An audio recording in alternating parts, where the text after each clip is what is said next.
So for the cash grants, for example, we identified special needs of the internally displaced persons, their households, and we distributed cash grants proportional to the special needs that we found in the families.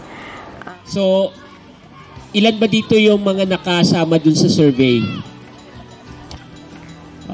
Halos lahat naman ay nakasama dito. Yung survey na yon ay para makita namin ano nga ba yung sitwasyon ng iba't ibang mga pamilya.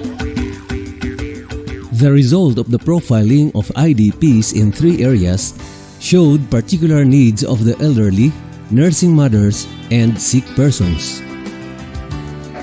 If you have noticed,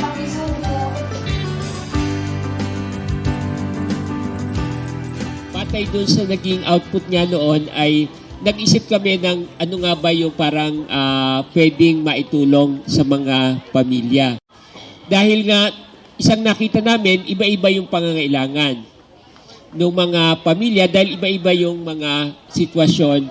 Kung natatandaan nyo, tinatanong doon, ilan nga ba yung bawa yung senior citizen, ilan yung may kapansanan doon sa pamilya, ilan yung buntis, at marami pang ibang tanong para makita yung kalagayan ng mga pamilya.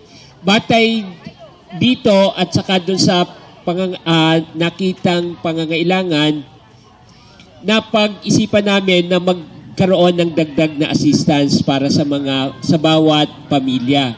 At yung assistance na ibibigay namin ay noong una iniisip namin ay food relief. Pero nakita namin dahil iba-iba yung sitwasyon ay ibibigay na lang namin bilang cash grant. Yung ibibigay bilang ay cash grant yung ating. When IDPs are asked on how they are going to spend the money when they receive the cash assistance, kung matanggap po yung cash assistance na galing sa DIB, of course, pagkain. Kasi yun ang priority namin dito. Kailangan namin dito pagkain. Gamito na po na sa akong kabuhayan. Para sa bata, para sa pangangailangan niya. Gatas, pampas niya, yung mga gasto. Unang-una po sa edukasyon ng mga anak ko. Nawa din na kapumasa anong sa dapat ang kalabaan, na ipumasa ko sa kalabaan. Oh. Lahat ng pamilyang pumasok doon sa survey ay makakasama dito sa assistance na ito. for a safe and systematic method of releasing the cash assistance, each family of IDP is given a coupon with corresponding transaction number so that the family can claim their money through a money remittance service center. Nandito po tayo sa Palawan Pawn Shop. Ito na pong schedule. Ito na pong araw na na-assign yung mga natin, IDPs natin na kukuha po ng unconditional cash grant assistance. No? Andito po yung mga volunteers natin. Sila po ay tumutulong sa pag-facilitate ng pagkuha po ng mga unconditional cash grants.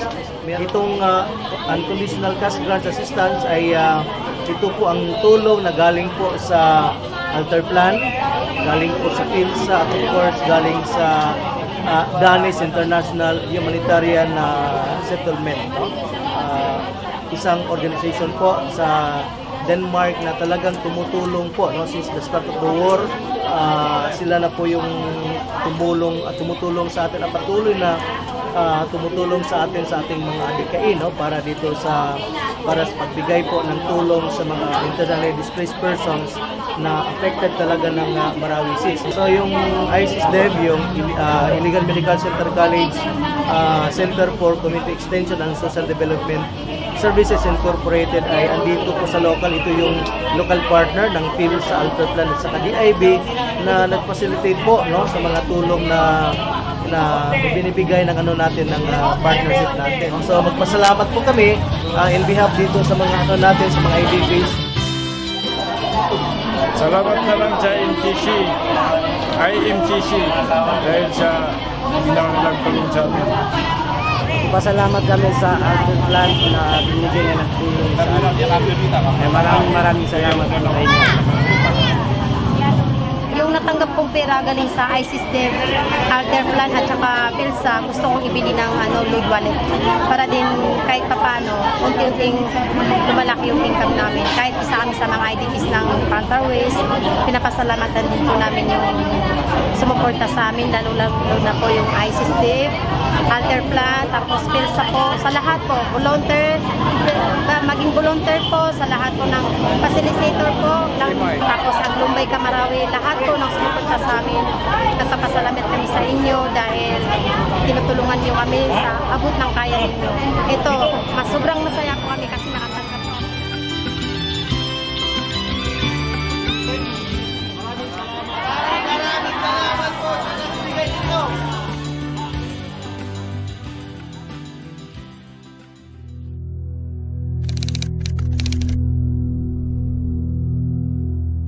I hereby declare Marawi City liberated.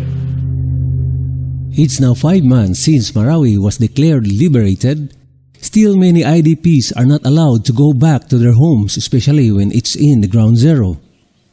And being uprooted from the sources of livelihood, they still need for assistance, especially for their basic needs. Unfortunately, the government offers no more food reliefs for the IDPs. So, the project decided to afford another wave of cash assistance for the IDPs in the 3 areas. Ang among gihimo karon, naghimo may mga coupon para sa second round sa cash grants.